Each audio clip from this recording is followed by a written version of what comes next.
জামাই আদরে আদালতে নেওয়া হচ্ছে এবং সেখানে হুমকি দিচ্ছেন। ভয়াবহ একটি বিষয়।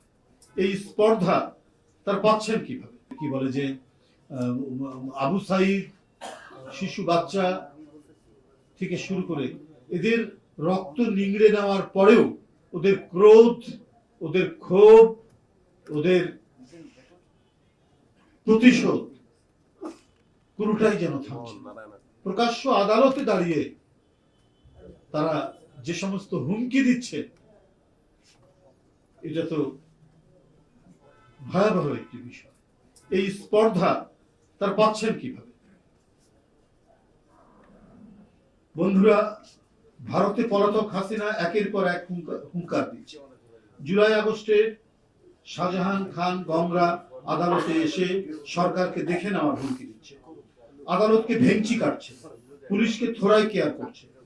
হাসিনার দোসররা আসামি হয়েও আদালতে যে অধ্যুত্বপূর্ণ আচরণ করছে তা মূলত অন্তর্বর্তী সরকারকে অকার্যকর প্রমাণের এক গভীর চক্রান্ত। স্বরাষ্ট্র মন্ত্রণালয় ও পুলিশ প্রশাসন নীরবতায় তারা এমন আচরণ করছে। গত 15 বছর বিভিন্ন পাতানো মামলায় বিএনপির অনেক সিনিয়র নেতা ও আলেম ওলামাকে ডান্ডা বেরি পরিয়ে আদালতে তোলা হয়েছিল। তারা এখন কারাগারে ভয়াবহ অপরাধী। আওয়ামী নেতাদের জামাই আদরে আদালতে হাজির করা হচ্ছে, যেখানে আমরা যারা সবাই বসে আছি, কেউ শান্তিতে, কেউ স্বস্তিতে। আমাদের একটি রাজনৈতিক, আমি বলবো নিজে এটা একটু গর্ব করেই বলবো, উজ্জ্বল রাজনৈতিক অতীত থাকার পরেও একটা বিশ্ববিদ্যালয়ের ভিপি, একটা বৃহত্তম ছাত্র সংগঠনের প্রেসিডেন্ট এবং সরকারি দায়িত্ব একটি সরকারি ব্যাংকের চেয়ারম্যান থাকার পরেও আমাদেরকে ডিভিশন প্রথম শ্রেণীর যে বন্দী, সেই বন্দির মর্যাদা দেওয়া হতো না। হয় অনেকদিন পরে দিত, না হলে দিতই না। সাধারণ বন্দীদের মধ্যে আমাদেরকে ফেলে রাখা। অথচ এরশাদের আমলেও দেখেছি, আমরা তখন তো স্টুডেন্ট লিডার, এরশাদের আমলেও কিন্তু আমরা ডিভিশন পেতাম।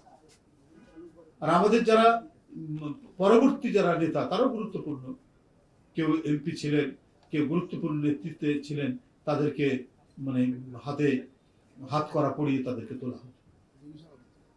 ডিভিশন দূরে থাক, ডিভিশন তো আরো বড় ব্যাপার গেল, হাত করা পড়িয়ে তাদেরকে তোলা হতো। আর এরা জামাই আদরে আদালতে নেওয়া হচ্ছে এবং সেখানে হুমকি দিচ্ছেন।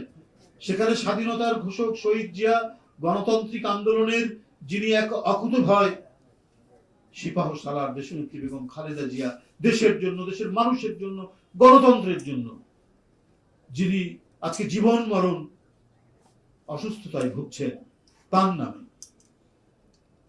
ভারপ্রাপ্ত চেয়ারম্যানের নামে তারা হুঙ্কার দিচ্ছে মানে আদালতে দাঁড়িয়ে।